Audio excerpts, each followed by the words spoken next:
So what's up guys? So panibagong vlog na naman tayo ngayong araw. Shout out sa inyo lahat guys for today's video. So sa mga hindi pa nakakapunta dito sa Molobisha, sa Pasay, sa Muwa, so punta na lang kayo guys. Napakainit.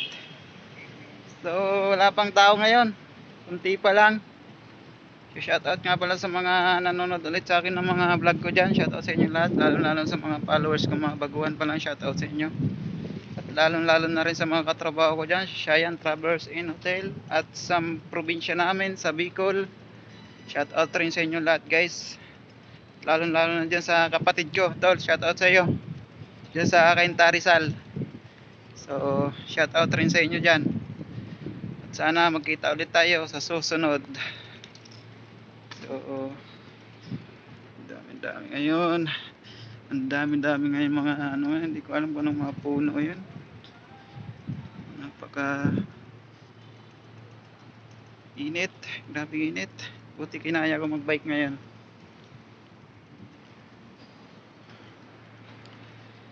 Sa mga hindi pa nakakapunta dyan, lalo na yung mga malalayong lugar, so punta lang kayo dito guys sa MOA, sa Mall of Asia.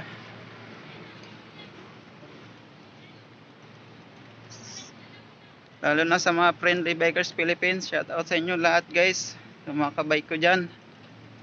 So sana magkita-kita ulit tayo. Flex ko lang ang aking bike. Ayan, si Ricardo Dalisay. So joke lang guys. Ito talaga yung siniservice ko papunta sa trabaho ko.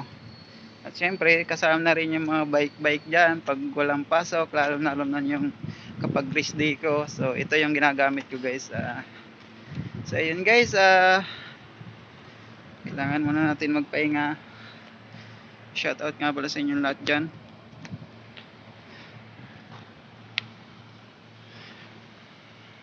Grabe yung mga buhangin, no? Tinabunan na yung dagat. Oh.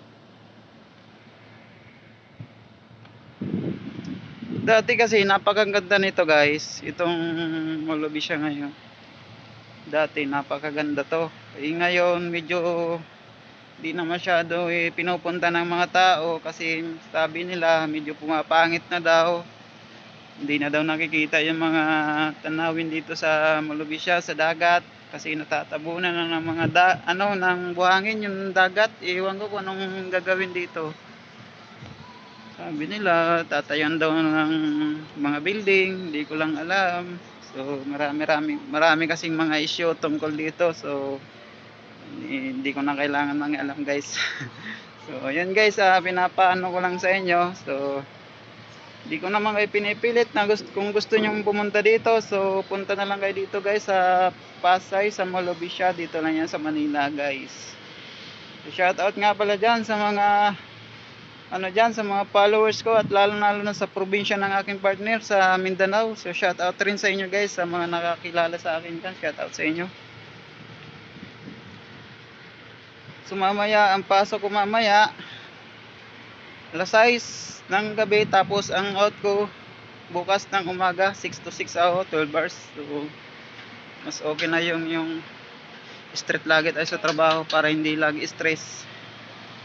Kasi pag kunti lang yung pasok natin, parang ka-disable na rin sa sarili natin na bakit ganyan yung pasok natin. Mas maigi na rin yung 12 hours tayo mamaya. So ayan guys, nagpapasalamat nga pala ako sa mga nag-follow sa akin sa Facebook page ko, sa Arnold TV Mini Vlog. So ayun guys, maraming salamat nga pala sa inyo ulit, lalo sa mga kapatid ko dyan. Shout out sa inyo tol, lalo na sa mga ng partner ko sa probinsya nila. Shout out lalo na dyan sa mga kabarkada ko sa Mindanao. Words, kamusta na si Roland, tapos si Jake Chris. Shout out sa inyo tol.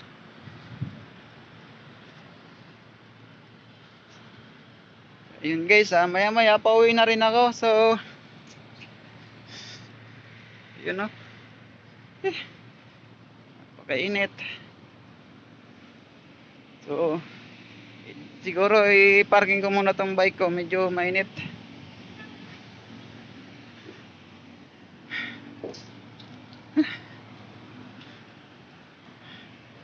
di ba? Nandito lang ako sa MOA.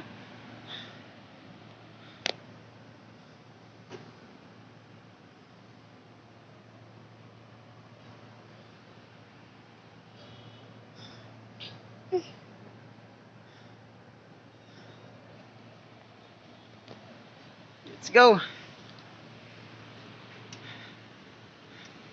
So ako nga lang pala nag-bike ngayon mag-isa kasi kailangan ko rin naman mag-exercise para sa aking kalagayan para mas resistensya sa sarili.